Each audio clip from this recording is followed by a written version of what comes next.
In this episode of Hot Hardware's 2.5 Geeks live stream, more cores, more cache, higher clocks. Intel Raptor Lake roars with your questions answered next.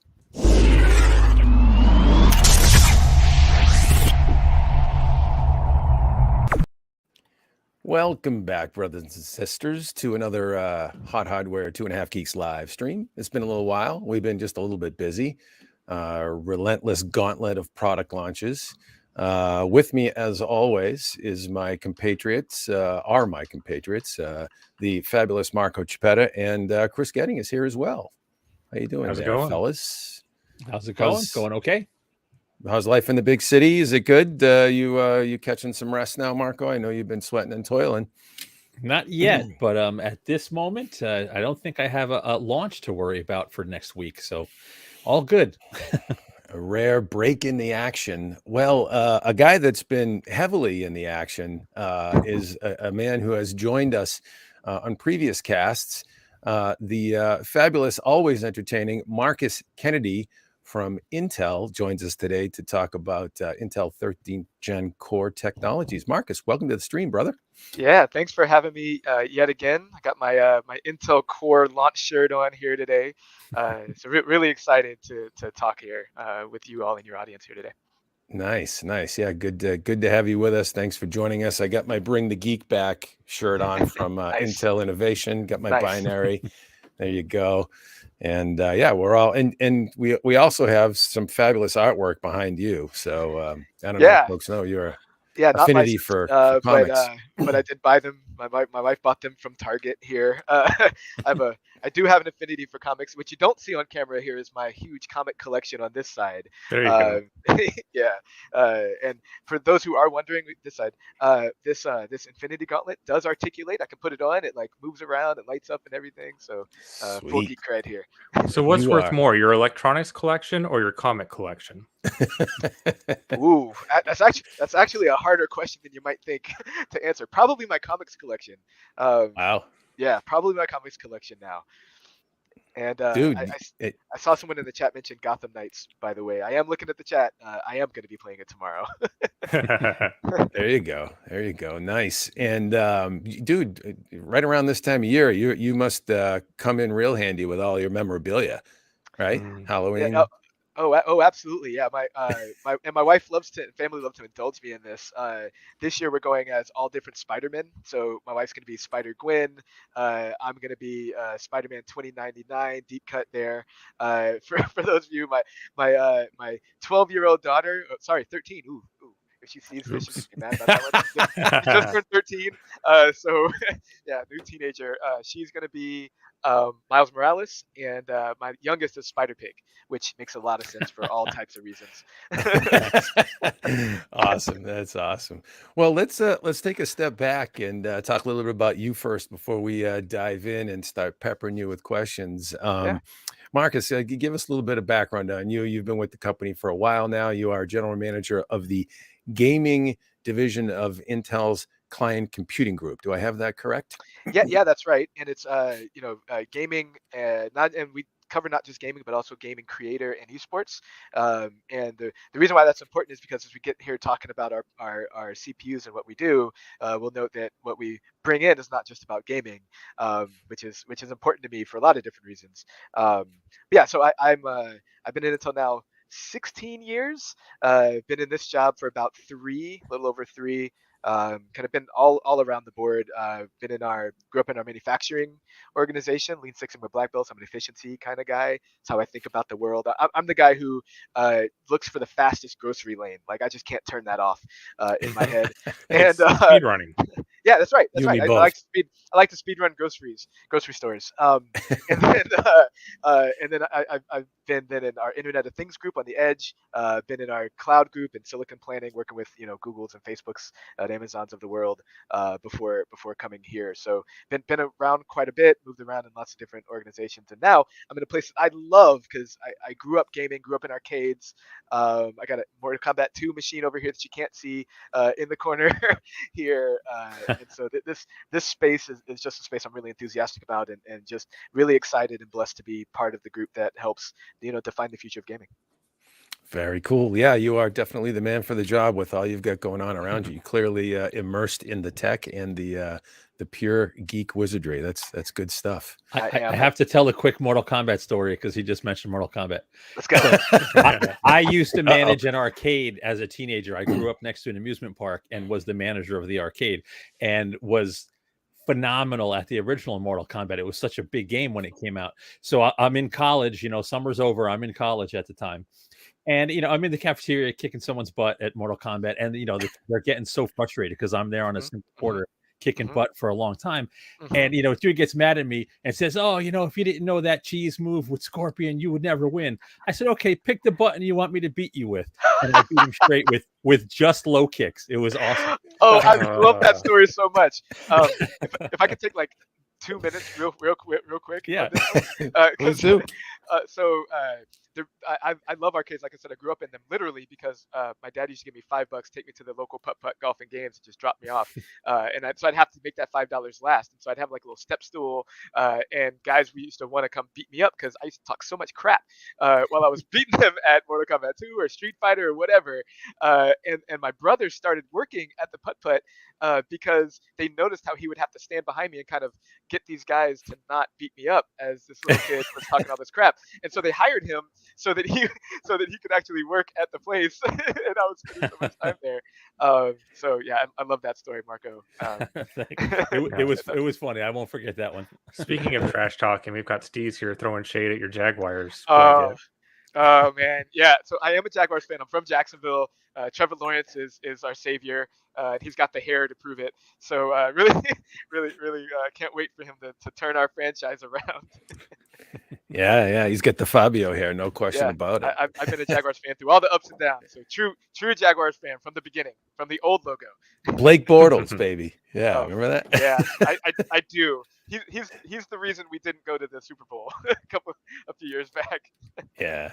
What was that? I forget. There was a movie that the guy idolized Blake Bortles. I forget what that was. Maybe that was. It was a TV show. It was The Good Place. The Good Place, the TV show. Yep. And the problem was it was the dumb guy, Jason, on the show. And right. So that was like, so they were crapping on the Jaguars the whole time, but I loved it because I was like, yes, Jaguars. Let's see the Jaguars love. Good stuff. Well, we have. Yeah, absolutely. Well, we've definitely digressed here, but we're hitting all the high notes first, and that's just fine. But let's dive in. As I mentioned in the tease, more cores, more cache, higher clock speed, and basically at the same price for all intents and purposes. Maybe a couple of tweaks in the lower end SKUs. Yeah. You guys were feeling a little charitable, weren't you? That's what I'm poking, but it's a charity. No, really what it was, Dave, was we wanted to make sure, like we always do, to give the best that we possibly can to this community, right? And so we had some conversation around, well, do we hold back? Do we maybe raise prices more than we did? We did raise a little bit further down the stack, but at the end of the day, what it comes down to is we've got a great product. Let's get out of the door. Let's be competitive, because I'm a big competitor, if you haven't noticed that already, and let's do it in a way that connects with the community and gives them the right thing. So that's where we landed on, and I hope you are starting to see the results now as the reviews are coming out. Yeah, Marco really kicked the tires on this thing, and on a couple of your SKUs, the 13900K and the 13600K, and came away impressed. Right, bud? I'll let Marco dive in a little bit, because I know he really poured over it. Yeah, no, absolutely. So here is actually the 13600K. You guys have T-shirts. I have the chips. There it is. So jelly. So performance was awesome. Virtually across the board. What struck me, benchmarking the chips and putting all the data together, was there's really, and strictly speaking in terms of performance, there's zero downside choosing Raptor Lake over any competitive offering. You have, leading single thread performance. The 13900K was awesome in multi-threaded workloads, and the 13600K the thing that really struck me is you have this, $320 chip if you want graphics, under $300 if you don't want the, if you want the KF version, and it was really only a few percentage points behind the 12900K. So that's a real big step up in the mid range. So definitely a strong value on the 13600K. But to actually get a question and stop throwing praise at you, can you provide a little insight on why? I mean, there's lots of new stuff happening here in terms of tweaking the cache and the new, inclusive, non-inclusive cache algorithm. But why the choice to add more efficiency cores and not Good performance question. cores? Was it just die area and power? Was it something about the balance of performance, having more E-cores that helped? Do you have any insight you can provide there? Yeah, sure. Really good question. We don't have to stop with the praise though. You can just keep it covered. We can do that more if you like. But I think the real answer here, Marco, and I'd like to give you guys the transparent and real answers here, is that we didn't think we needed to add more performance cores. We thought that our performance cores were the best on the market when we launched 12th generation with the new hybrid architecture, and we thought we proved that when we launched it. When you look at how the gaming workloads landed on it, we thought that the cores were just excellent, and the efficiency cores were doing a great job of handling the background tasks as well as higher multi-threaded workloads. What we saw was as we started going to higher threaded counts, we saw an opportunity here to have a even larger leap on those creator workloads or multi-threaded applications, while tweaking how those performance cores work with an improved process node, so that we could take advantage of better performing in the performance cores on even those P cores that we loved dearly, but thought we could use that space to have a much higher increase in the gap on those creator workloads that we had seen with the 12th generation. So that's all to say, bigger bang for the buck, we thought, and we were really confident in the performance of our performance cores, that we didn't think we needed to add more of those to get the biggest bang for the buck. Yeah, so I know this question's kind of been floating around, but what is the relative performance between the performance cores and the E cores? Like if you were to say an E core is X% of the P core. Another good Yeah, question. that is a good question. So I'll answer it in two ways. First, I'll say that the efficiency cores. It's not like when we say big little. I think the last time I was on here, I think I called it big and bigger, right? Because the efficiency cores are equivalent in performance to Skylake generation a couple of generations ago, right? Right. Which was one of our longest running architectures at our company, and so it's not like these are bad cores, right? They're very good cores, and they can handle pretty significant workloads. But they're roughly somewhere between 60 and 80% when you took the cluster to the performance cores, because these P cores are just beasts of performance, right? And so when you add on then a new cluster of 4 efficiency cores in the same space that you could add half of a performance core, we thought, again, bigger bang for the buck to add more threads by adding 2 clusters or 8 efficiency cores versus adding a full another performance core. And then when you do it, and architecturally you'd have to add 2, not 1. And so it's just again bigger bang for the buck on the efficiency cores versus performance cores, and it's proving out when you look at the results. Yeah, good stuff. Good stuff. I had a little question on the process side of things. Intel 7 seems to have matured because you've gotten higher clock speeds at lower voltages with this series of processors. How impactful was Intel 7 or were Intel 7 refinements to this generation of product? Was that a big lever for you folks, or was it mostly architectural tweaks? Yeah, huge. So big shout out to any of my manufacturing, my old manufacturing buddies because I grew up in manufacturing here at Intel. Big shout out to them. It is really the core of what we do, right? It's the core of our company, and them being able to continue to drive higher yield, better and faster, more mature processes allow us to do something like this and have this kind of an increase in performance without a major architectural tweak. It comes directly from our manufacturing performance. So, to answer your question, Dave, I think it not only is it it is probably the biggest part of what that enabled us to be able to go drive this was our manufacturing manufacturing prowess in the more matured node. Now, there were other things that we did too, including adding more cores and tweaking things like how thread director works and stuff like that. But the advanced node and the more mature node is what allows us to go get higher speeds, for example, to get out 5.8 gigahertz at the top end now versus where we were last generation. Right. And Intel CEO Pat Gelsinger on stage at Innovation teasing the 6 gigahertz threshold He did. coming at some point. He did tease 6 gigahertz threshold coming. While I can't speak on unreleased, unannounced processors, I can say that tease is certainly something that we've seen and are excited to bring to market when the time is right.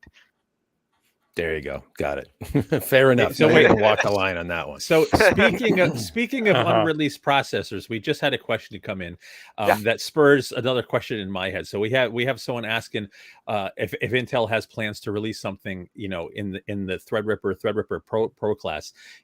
Will there be a return to the high end desktop space at some point, or are you seeing such performance out of the mainstream socket that HEDT is a thing of the past? It's a good question. I think in general, right, we from a product and business perspective always look at the entire SKU stack to figure out where the right places to invest are, what the right product looks like, and for the right return, we'll do whatever the market hits. Part of the reason why we went out of that market the way you're describing it, I wouldn't even say that we're fully out of the market, but part of the reason why we didn't continue to chase super duper high core count high end desktops is because honestly the return isn't there as we kind of grow in that space. So we believe we can service that market with both mainstream scaling up and some of those server parts scaling down. We think we cover it. When that's no longer the case and the users and the benefits require us to go do something there, we'll go look at that. So we are consistently and constantly looking and reviewing our SKU stack, our roadmap to see where the right places to invest are. Makes sense. Got it. Thank you. Very good. Very good. What else we got?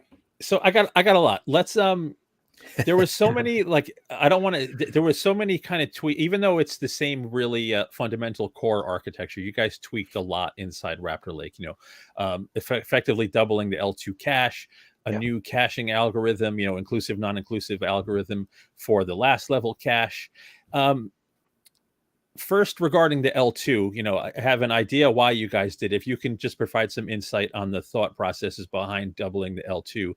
And regarding the new caching algorithm, like why now? L3 caches have been a thing for quite a while. What was it about this generation that made you guys, introduce this new algo? So why now? Hashtag more, MOAR, right? Like it's all about more. And this is an enthusiast level product. And so for this category of products, frankly, I'm not even satisfied with where we are today. I love that we were able to get these across. I want to do more because as you look at how games and creation and content development applications are scaling, they scale very nicely with memory. They scale very nicely with threads up to a certain point, right? And so we think we're honestly, we don't think we're there yet. So we think we will continue to push some of those limits, right? And so we introduced this because and doubled our cache. We increased or have that new algorithm there to take advantage of the increased L3 shared cache because we know the value of memory in both L2, L3, as well to the performance in those applications. I'll go even one step further and say that's also why we've scaled up to, and you're showing here on the screen, up to the 5600 mega transfers per second with the 1 TPC, right? It's because the more memory you have, right, the more you can actually scale that performance as well. So we will continue doing those things to get as much performance out of these platforms as possible. Got it. And so I just want to riff off something that you just said, because I think it's something that some people in YouTube land have missed out on, and it's actually both the Intel's platforms and competitive platforms.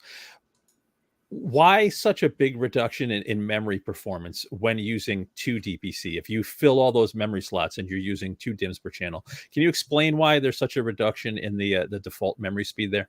Yeah, so there are a couple of very technical videos out there that go really deep into this, and I would encourage if you literally Google 2 DPC reduced memory speed, you'll find a couple of very good technical videos. So I'm not going to rehash the deep technical view. The TLDR version of it is it's a DDR5 issue, right, from a config perspective, and I expect that to get fixed as the memory technology actually gets better and the motherboard vendors do better with the more mature technology. It's one of those things with newer memory technologies. So over time, I do expect that to get fixed.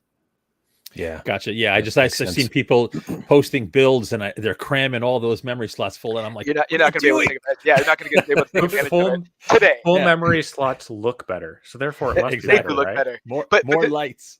Hashtag more, right? But this is also There you another go. reason why one thing that we didn't go more of, right, is only focus on DDR5.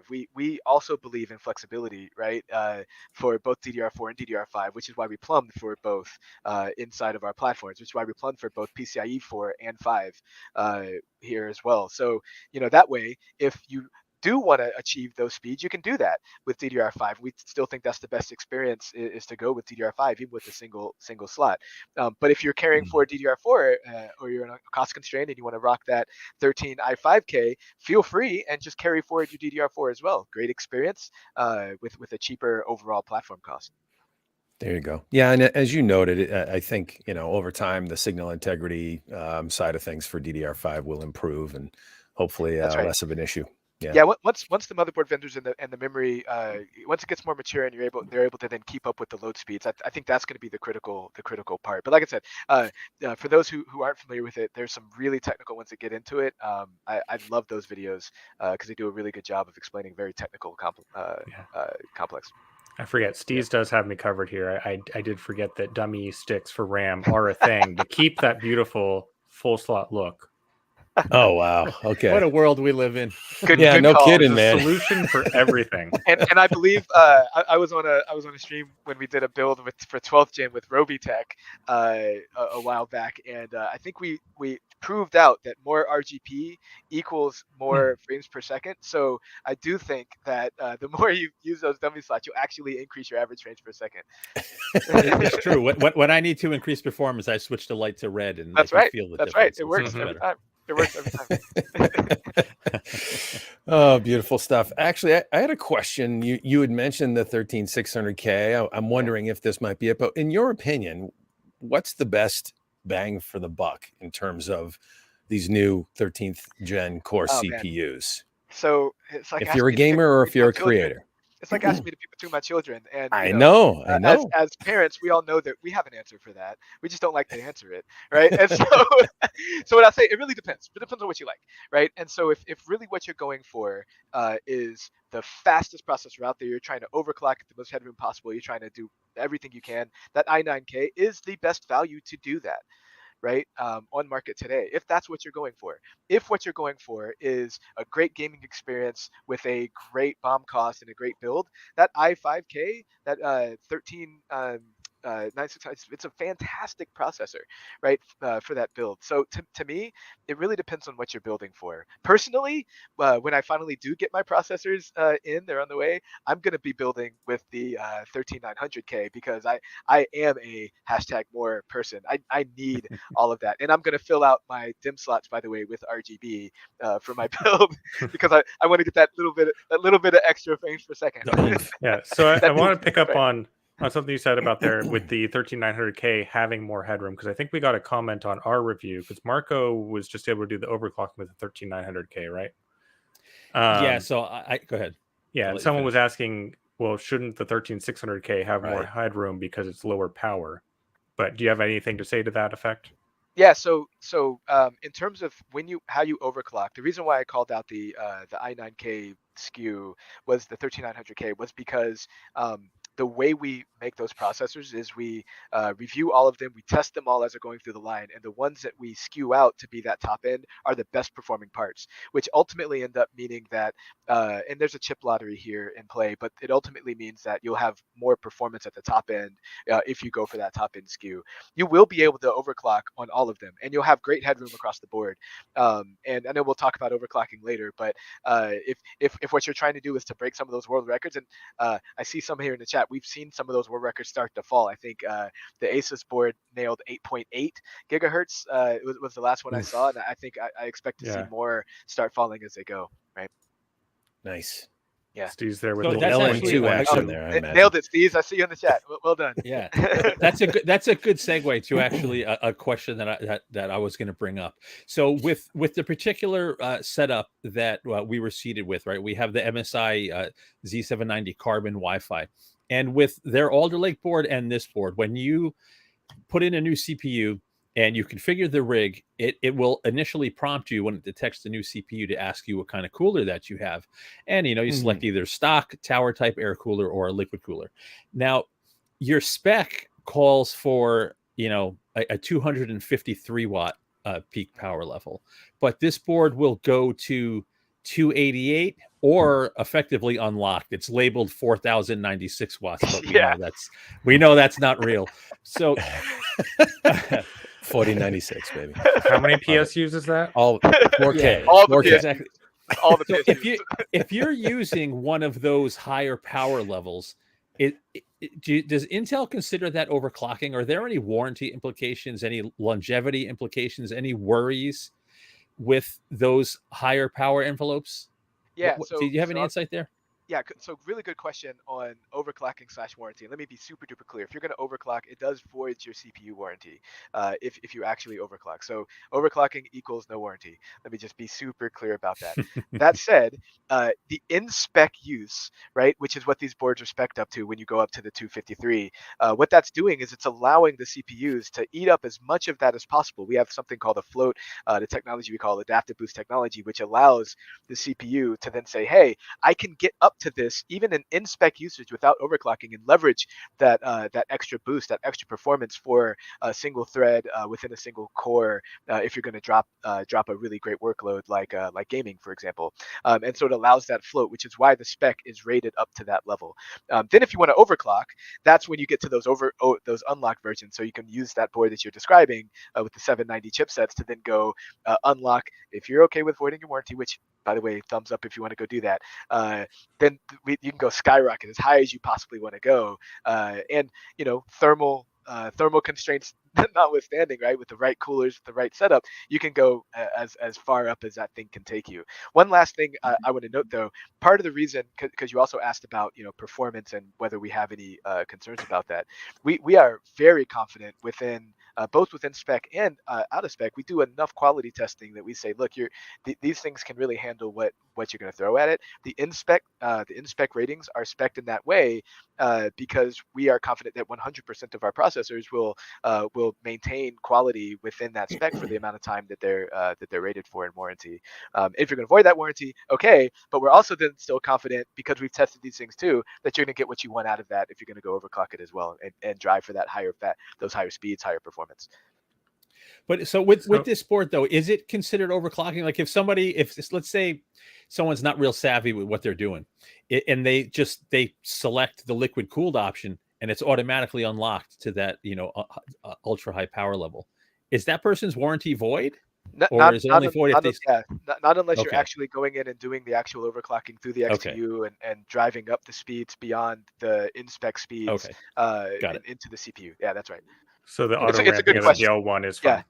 Yeah, that's right. The auto ramping is fine within the spec limits. That's right, because it's rated to allow that flow up to that point in spec. Okay, cool. Thank you. Makes sense. Mm-hmm. Cool. So let's see. I have a whole bunch of stuff. Yeah, I do too. So just a random thing. This came up actually as a question in a briefing, and it wasn't answered initially. With Alder Lake, there were some concerns with socket pressure and kind of bending of the CPUs. And I know it wasn't completely out of spec, and it really is only affecting people trying to push frequencies and clocks. But were there any changes to the socket or heat spreader design at all to address the potential bending, or is it still the same spec there?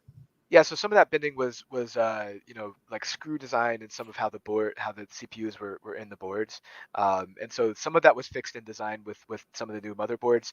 We did go a little thinner on the spreader as well, and so that we think that'll help. But motherboard motherboards are a little different, right? They all have their own different designs. So, we can't control that. We partner with with all the motherboard vendors in the whole ecosystem in order to make sure that, none of that is seen as we do our testings and all of our validation. So we're pretty confident that what you'll see out in the world will, withstand what you're going to throw at it, again, within reason, right? As you go have normal usage. Don't throw your processors. Please don't throw your processors. No, I'll give you an yes. example. When we were doing the at TwitchCon, I think it was last week or 2 weeks ago. Still got pandemic time brain on my head. But we had an Intel Creator Challenge while we were there, so we had multiple people doing mods, and so we had them actually install for the first time unboxing of the 13th generation. And one of them, I'm not gonna call out who it was, accidentally dropped the CPU when she opened it up.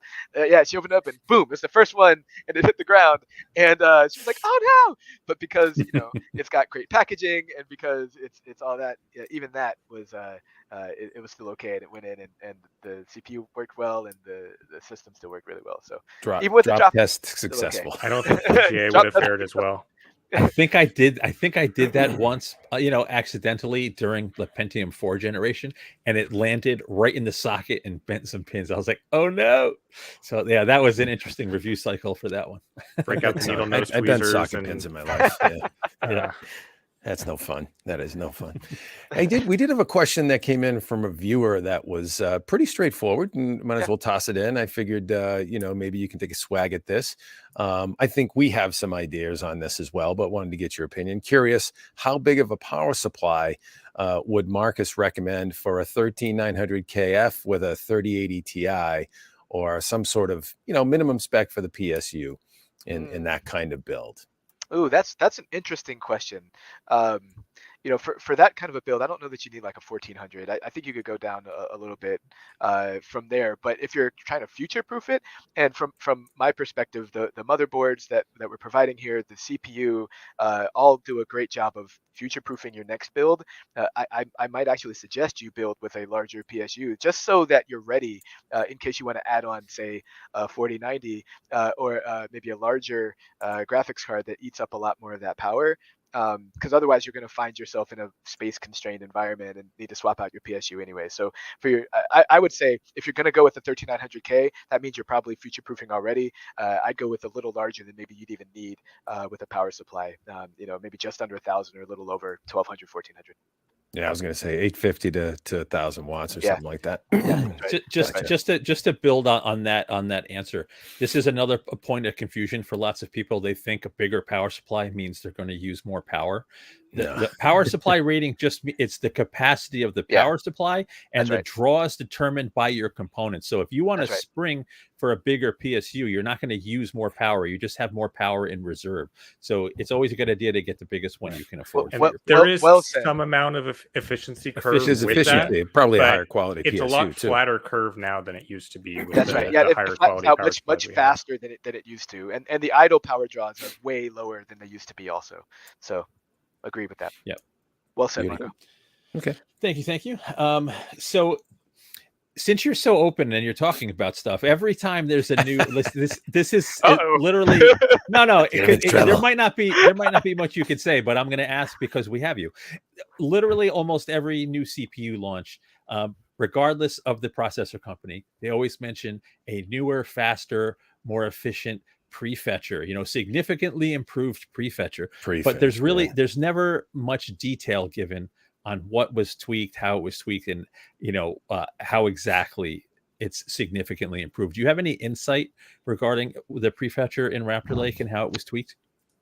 Insight, yes. What I can talk about, not a whole lot. This is one of those places where there's some secret sauce, pretty significant secret sauce in here. What I will say is, this is a great indicator or a great example of how what we do isn't just hardware. Right? It's not just about making a processor that can achieve speeds or with more lanes or more slots, right? It's also about what you do with those lanes, what you do with that speed, how you access that memory, and that requires software, right? It requires the software and the algorithms in order to go drive it. And in this case, there was a pretty significant amount of work for the Prefetcher algorithm. We also did work on Thread Director as well, to go drive how Thread Director then gives information to the operating system, whichever one, so that they can put the right workload in the right place at the right time. And so even that part has been better optimized, so it works quite a lot better than 12th generation did. So, but no, I'm sorry. I wish I could go into the details for you, Marco. I'm hoping I'm definitely sidestepping the question. Don't want to get you in trouble, but you know, you're open guy, so I took a shot. I am, but you know, like I said, we do employ a pretty significant sized software engineering organization inside Intel. It's not just a bunch of guys cranking out CPUs, and this is part of the reason, right? From optimizing like things like the Prefetcher and Thread Director, all the way up to and including partnering with our ISVs and the game developers or creation creation application vendors, and all of the peripheral vendors, just to make the experience that you all are seeing kind of come through and shine. It requires all of those pieces coming together. So we keep our software engineers really busy. Amen. Yeah, I'm sure. See, I would love to learn more about how the software works at the chip level. Like, just, I know I may never get the chance, but I think it would be fascinating. Let's queue that up for a separate topic. Maybe I can come back in and actually bring one of my guys in, and we can have as deep of a conversation as we can have, and still make it really interesting for the folks who want to know a little more about that. That would be cool. Happy to do that. All right. So, as I was writing, you know, I was just checking dates on launches, etc. And Raptor Lake's here. It's less than a year. So the Alder Lake review hit November last year. Yeah. So less than a year, you know, basically took the top end part from Alder Lake is now almost matched by the Core i5 class in less than a year. Some insight, is it just, you know, Pat's at the helm and you guys are being more aggressive now? Can you talk about why Raptor Lake is here relatively quickly versus other generations? Sure. Yeah. So there's a couple things here. One of the things that Pat has been very clear on is, as a company, that we're going to lead in every market in which we compete, right? And so launching leadership products is incredibly important and is part of the marching orders at a top level at our organization. Now, if I bring that down to the client computing group, which is where I sit, and these processors, right, in this business, to the gaming creator and enthusiast space here, the way we do that then is through something that we've been doing now for a few years, which is meaning what we call an annual cadence of leadership products. So it's not just lead one time and let that sit for 4 years. That doesn't work in our segment, right? That doesn't work here. We have to keep going, right? And every year the bar just keeps moving. And so for us, an annual cadence means just that, bringing out new products every single year to move that bar ever forward. And so in this case, it's just under a year because of that 1 month difference, frankly, between when our last Intel Intel innovation was and this year. Last year was 1 month later. This year was 1 month earlier. So that's the difference between the two. Otherwise, it would have been right on a year. But we'll continue marching to that. Driving that annual cadence of leadership products to keep giving this community, the enthusiast community, that next refresh cycle, so that they can go drive, you know, new, better products, new, better, more experiences for the ecosystem, for the end users. Keep them coming, as they say. Keep them coming. That's right. We'll keep them coming. So has that month less of runway had any complications with getting enough chips produced for launch? Oh, no, there's actually been no issues on supply. In fact, this will be the fastest launch and ramp for us in our history, which is saying something because 12th generation was our fastest launch in history. We're, I can probably share here that, you know, we're shooting for 7 figures of supply out in Q4, right? And we have no worry about CPU supply as we go. And so that month really isn't causing any issues for us relative to supply. And what it just meant is that we had to be, you know, much more deliberate, even more so than we normally are with our customers, to make sure that they had everything they needed to get products out on shelves, right, and get these things in systems, not just on retail, right, in that box that you see back there, right, but putting it in systems, getting those systems validated. That's where most of that work then comes, and making sure our partners like the Dells, Asuses, you know, Lenovo's of the world have what they need in order to get the systems out on shelves. You hear that, scalpers? Don't try it. That's actually that's a good segue to another question that popped in my head. So we mentioned in our review, and you guys have, this is the same socket, and Raptor Lake will work in 600 series chipsets. Yep, that's right. But 700 series chipsets are also launching alongside these new chips. That's right. We pointed out in the review, really, and this is if I understood the briefings and materials correctly, the major difference between 600 series and 700 series are a number of PCI Express lanes and some additional USB 3.2 Gen 2 And ports there. Yep, that's right. So for someone that maybe bought a 12th gen system, any downside to popping Raptor Lake in that socket, or can they do it with confidence? Yeah, you can do it with confidence. The new 790s, what they do is they take better advantage of all the other goodies in here, including some of those extra lanes like you were just describing, that increased chipset, the PCIe 4, the increased speeds on the USB, and then just the way the motherboard is plumbed to take advantage of the faster speeds for the CPU. It just runs better. And so if you're looking for like that better experience, getting the Z790 is better. That's why you see all these overclocking speeds, actually all these records falling on the Z790s. You'll see the 690s be up there, but they won't be able to match the 790s at the top end. And so that's the biggest thing, is faster speeds and more lanes. Those are really the headlines. So if you're trying to achieve the fastest, best experience, then that Z790 is there, and that's why we have it. But to your point, because we believe in that flexibility, we did plumb this to be backwards compatible for the 600 series, as well as, again, with PCIe 4 and DDR4. Gotcha. Good stuff. And that's really fast too. I mean, it's an additional piece of silicon within a year for the chipset too. You guys weren't messing around with this one. Socket compatible too. Yep. Socket compatible. That's right. And that's actually one of the benefits of it coming out so quickly is, frankly, it forces us to do that, and to make it socket compatible, because nobody wants to have a new refresh of everything every year. You don't want to have to go buy a new socket, a new motherboard, new everything to replace if you're trying to stay with us on that annual cadence. And so, we like to provide that flexibility for folks. Yeah. And maybe I missed it. Amen. So if someone is buying a Raptor Lake processor and they decide to buy a 600 series motherboard to go with it, obviously they're going to need to flash microcode. Will they be able to do that without the processor installed, or do they need a Alder Lake chip in there to do the flash?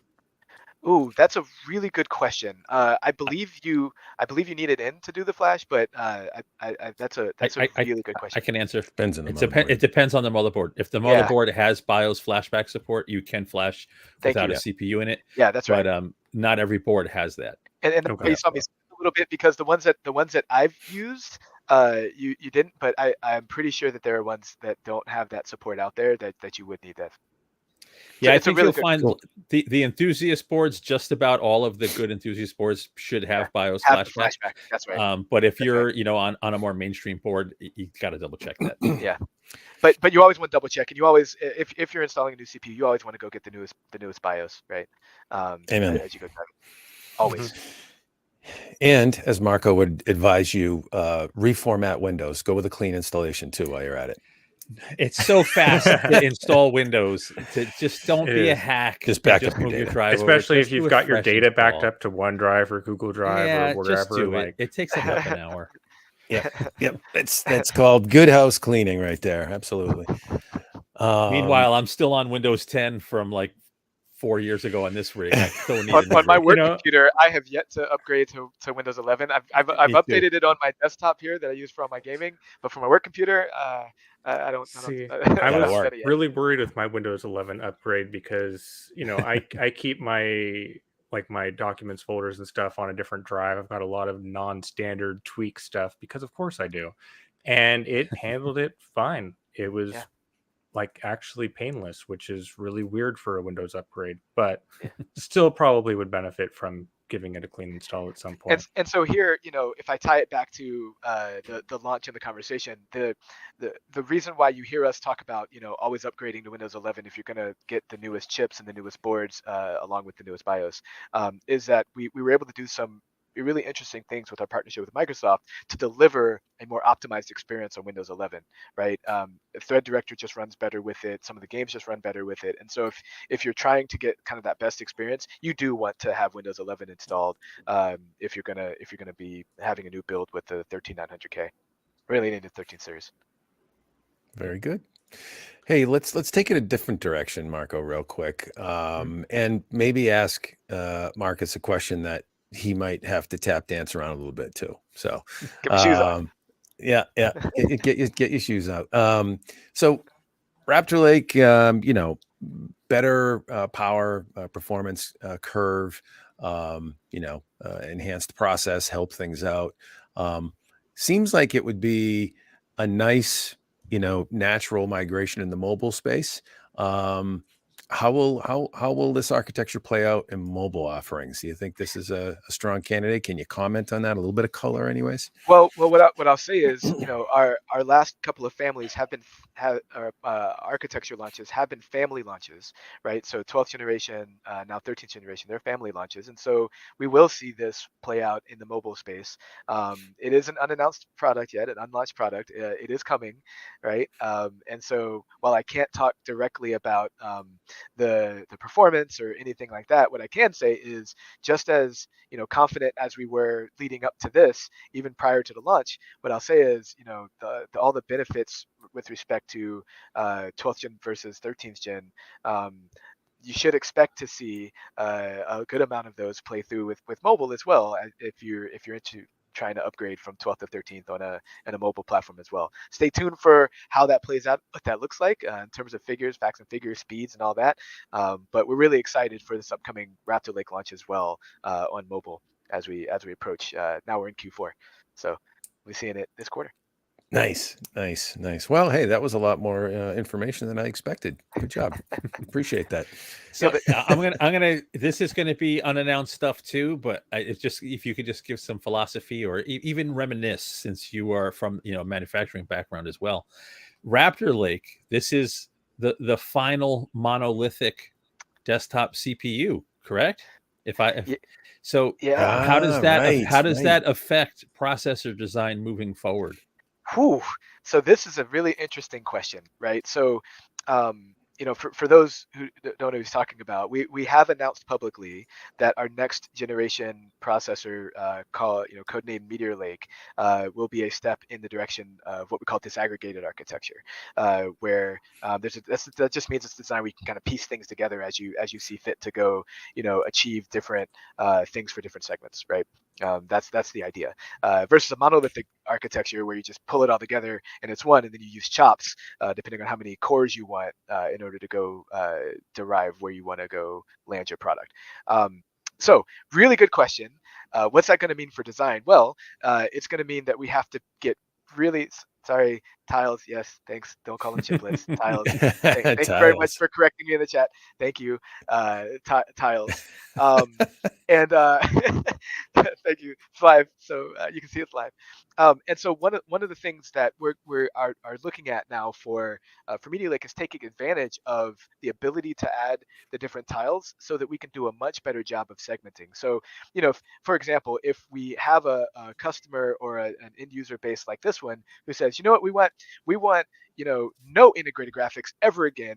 We want you to just fill it up with as many SoCs as possible, and as a little bit of maybe integrated graphics and maybe some connectivity inside the CPU as you piece it all together. Well, we can go look at that and figure out whether that makes sense from a performance standpoint, from a cost standpoint, and go drive it. And we'll be able to do it in a way that allows us to be much faster through manufacturing at much better yields and much better performance, if that's where we want to go. Now, I'm not saying that's what we're going to go do, right? But this allows us to explore those kinds of options to be able to kind of pick and choose how we want to piece together the tiles in order to achieve whatever performance we want to go drive. Nice. Makes sense. I just totally lost my train of thought. Dave, you got to take over for a minute. I literally just had a question and it went. Well, yeah. Well, I mean, I think when you talk about the tile architecture, yeah. So you would be able to. I think Chris, you had it on a visual there that was kind of interesting, where you saw mixed process technology on a single chip. Scroll down a little bit, Chris. I think it was on that page. Yeah, right there. So literally, utilizing some internal fab resources at Intel. I think you've got the IO die, maybe let's say 22 nanometer. Maybe the CPU dies on Intel 4. TSMC does the GPU. So that literally is a potential instantiation of a next gen processor, just like that. Absolutely, yeah, potential. And one thing I'll say here as an ex-manufacturing guy is we've actually been piecing together components inside our SoC architecture, even the monolithic ones, for a long time. We've had different parts of our monolithic die was designed by different companies, right? Most of it's designed by us, right? But not all of it. Even if you go as far back as I was going to say Skylake, but even before Skylake, right? Back in the original Pentiums and all that had different, a few different I/O components as part of the architecture. So this is just another step in that direction, allowing us to be a little more agile, or a lot more agile, in order to service the markets that we want to go after. So this is a good example of this. But the philosophy is really no different than what we've been doing, which is piece everything together to service and make the best product we possibly can. Now we're just doing it in a way that allows us to be more agile. Gotcha. It must if I look at it that way, I would say this probably gets fairly complex in terms of power delivery and power rails, right? Yeah. So power delivery, power rails, how the pieces interact with each other. A couple things we have to watch are things like latency between the tiles, right? As you're piecing them together. And so these are places where I mentioned we keep our software engineers busy. These are places where we're going to have to spend a lot of time, both between handshake with our design teams, but also our internal business unit architecture teams and our software design folks, to make sure that we still deliver the right performance with the right profile as we start piecing it together, right? It's not just Legos where you can snap them in and it'll make Right. something really cool. It's Legos that you can snap them in, but then you got to figure out if it still pieces together and it still works once you've done it. Yeah. And So- Key's review is Foveros Tech employed. Yeah, so well- that actually is. This actually, before you answer, Marcus, this reminded me of the question I was just going to ask while you were talking about Meteor Lake.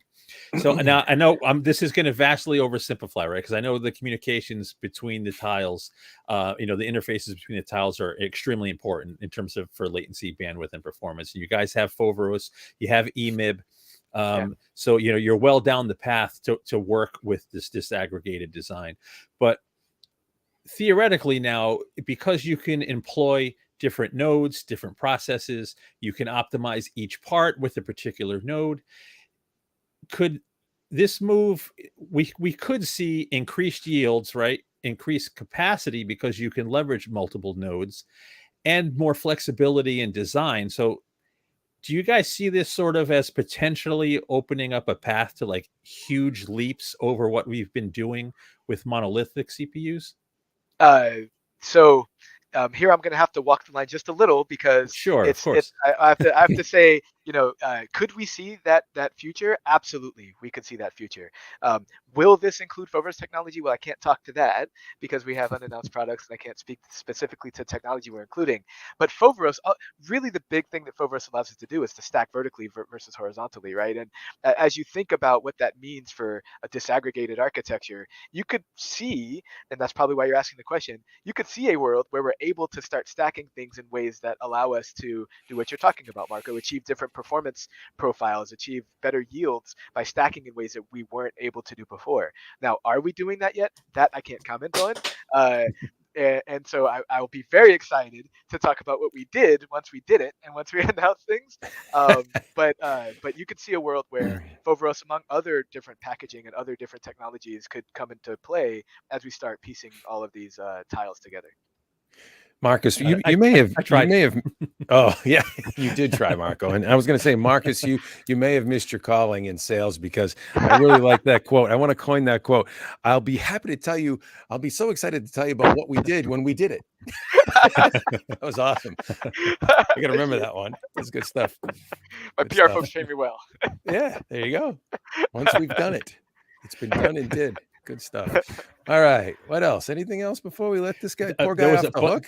there was a bunch of stuff scrolling by in the chat, but I have to scroll back before I find it. I saw one that came through that said something about, the value of 12th to 13th, and so let me comment on that very quickly, right? So, the three things that the three value propositions that we talked about when we launched this processor line, the 13th generation 900 series, but also kind of up and down the stack. The thing that we really underscored was it's the best gaming experience, and we talk about that not just it being the fastest CPU in the world, which it is, and not just being the fastest average frames per second, but it's also when you start looking at things like frame consistency and you start looking at how it actually plays games and what we can do. We think that this processor provides that even above the 12th generation. It provides that leap in content creation because of those extra efficiency cores, like we talked about before, and those leaps are really huge. Like this isn't just an incremental leap; these are architectural change kinds of leaps in content creation. And then the overclocking, the kind of high-end overclocking. If you're into that kind of thing, which we know there's a very small and dedicated vocal community that we love to serve in this space, you will absolutely want that 13th gen. Now, let me answer this question on the 12 that you're showing here that Piotr answered. So from a single-threaded perspective, we saw a 15% increase. From a multi-threaded application perspective, we saw a 41% increase. That translates differently into gaming performance depending on which SKU you've got, depending on your motherboard, depending on your graphics card. But I'm going to give these guys a shout out here. The review that they did here was fantastic. They went really kind of point by point with their build and looked at a number of games, looked at all the different components that you could have, and show that it's actually 10% and higher depending on the games that you're talking about, depending on your configuration. So I'll turn it over to you guys to comment more about what you did. I just want to give you a shout out on your review. I thought it was a very good review. Oh, thank you. Thank you, Marcus. Marco did that. I tried, it's funny. I always, for the last couple of reviews, use the same few games, right? But try to mix it up because, you don't want people optimizing for certain games. You want to use games people are playing, et cetera, et cetera. Yeah. But, really, it was, as I was testing, it was across the board, especially the 13900K. It was just so fast, with everything that I threw at, except for one anomaly that someone broke a world record in the test I was having trouble with. So it's obviously something with my configuration. So we won't talk about that. But yeah, the gaming performance was significantly up.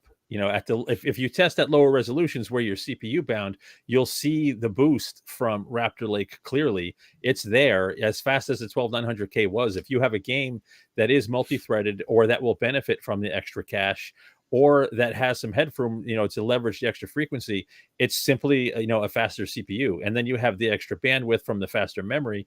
Yep, so, right. There's, and one thing that's kind of lost, with the mad scramble lately, get all these reviews out is, we're not even leveraging these platforms completely. We're going to have PCIe Gen 5 drives coming, direct storage is coming, a year from now, the kind of performance we're seeing from these platforms could be much better with more refined memory, with direct storage, with faster drives. Like when the IO catches there's up. So much, there's so much that's still, holding back these platforms in terms of overall productivity and performance, that they're just going to get better over the next year. So I think you're absolutely right.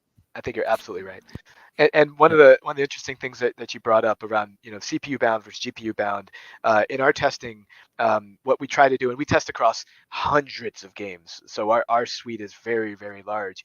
And then when we start making some of these claims, what we try to do is first to focus on CPU bound, right? So it's not kind of behind the GPU. We want to make sure that we're really testing CPU, and we try to show whether when we lose, when we win, all that stuff. We try to be very balanced in that, and we also try to test in ways across that show across all genres. It's not just things like first-person shooters, or not just things like strategy games, but across the board. And that, or applications, same thing. Creation applications, we try to test in lots of different ways, so that when you buy it, we know you use your computer for lots of different things. You don't just play one game; you play lots of games. You don't just you don't just game. You also content create. You don't, it's also good for productivity. So we do all of that testing. And so the last time you had me, I was talking about how confident we were, and that's because our testing suite is so large that it gives us visibility and that confidence that says, we think you're gonna like it when you get your hands on it. Cool. Yeah. And that's another good point to make there, that some people, this always spurs some debate. Why are you testing at low resolutions? Nobody plays at them, blah, blah, blah. It's because it kind of shows the potential of what will happen when faster graphics come. So, in my reviews, I try to do 1080p, right, to show it's a more CPU bound circumstance, but still a realistic gaming scenario. But then you show 4K and say, here's what happens when you bottleneck the GPU. You see everything level off. But when the next generation of GPUs come, that could be different. With the 4090 launch, I had some games that are now CPU limited at 1440 where they weren't with the previous gen. So yeah, these are just, potentials. If a chip is putting up higher frame rates in a CPU bound circumstance, it just means it has, more headroom to push higher frame rates when faster GPUs come. So. That's right. Well said. And on the subject of graphics, since we're talking a little bit about that, this was answered in the chat. UHD, Ultra HD graphics from Intel. Yeah. That's integrated graphics from Intel. Question about ARC graphics coming on board eventually. That's, I would think, again, a forward-looking product, not released yet. We understand you have to be, guarded there on what you say, but I would think that would be a logical migration for something like Meteor Lake or something like that, right? Maybe a tile. Well, I can't talk about unreleased products, but what I can say, in terms of the terminology, right? So we talk about our graphics using the phrase XE, right? The XE architecture is at the core of all of our graphics. And so we have integrated XE architecture graphics, and we have discrete XE architecture graphics that have just been launched, right? With the ARC A770 and the rest of that SKU stack that's as you probably have seen as we go. And we think that the reason why we call it the same is because the same architecture is used across both. And so whether it's integrated or discrete, we get to take advantage of some of the really interesting thing, like the XE Media Engine with that AV1 hardware acceleration that has both encoding and decoding. All of those kinds of things will show up inside your integrated, but also in discrete. And then if you get a discrete card to pair with something with an integrated graphics like your 13th generation processor here, then you get things like what we call our deep link technology, where that you get hyper encode. It takes advantage of both sides of that XE architecture in your integrated and your discrete, and just boosts what you get. You get things like XE super scaling, where you can get the higher resolutions. And so those kinds of things are what we're kind of focused on in terms of our graphics line. Yep. There you go. Good stuff. Well, Marcus, I think we probably should let you off the hook. You've been on the hot seat here for a while. You've spent a solid hour plus with us. Always a pleasure. Even humored us on questions that perhaps you couldn't answer, and we appreciate your willingness to be a good sport. I'll always answer. I just don't know if it's always the satisfying answer that you're looking for, but I'll always answer a question. Right. You're quite satisfying to talk to, Marcus. Yes. Thank you for saying so. and today was a good day. That was a satisfying launch. I will say, I think we were all fairly impressed here at HotHardware with 13th gen Raptor Lake and your new lineup of CPUs. We're looking forward to more. I'm sure there's probably more SKUs coming, and as things flesh out, but a great start with the 6 SKUs that you brought to the market today. Well, thank you for saying so, and I'm glad that you're saying it. I love that you all are saying our line's better than us, because that means that we did a good job making the products. So this is perfect.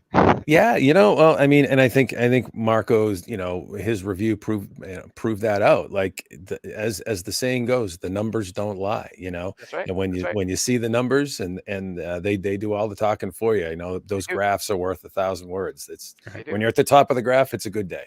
We have no loyalties. We just go where the numbers are. Yes. Well, thank you. And I appreciate the review. I appreciate the time. Thanks for having me on, guys. Thanks for joining us, Marcus Kennedy from Intel, a good friend of the show and a good friend of the Silicon for sure. Great to have you with us, buddy. Hey, you can find us on the web at hothardware.com. That's where you'll find us. Twitter.com/hothardware, YouTube.com/hothardware, Facebook, we're everywhere. Hit thumbs up and subscribe if you'd be so kind, so that you get notified when we go live on the next one. Usually try and hit Wednesdays at 5:30, but today was Raptor Lake launch day, so we pumped it to Thursday this week. So you do need to get notified. That's the key. And but thanks for joining us, everybody. Thanks to our Intel friends, Marcus, for joining us and humoring us. And thanks to you for stopping by.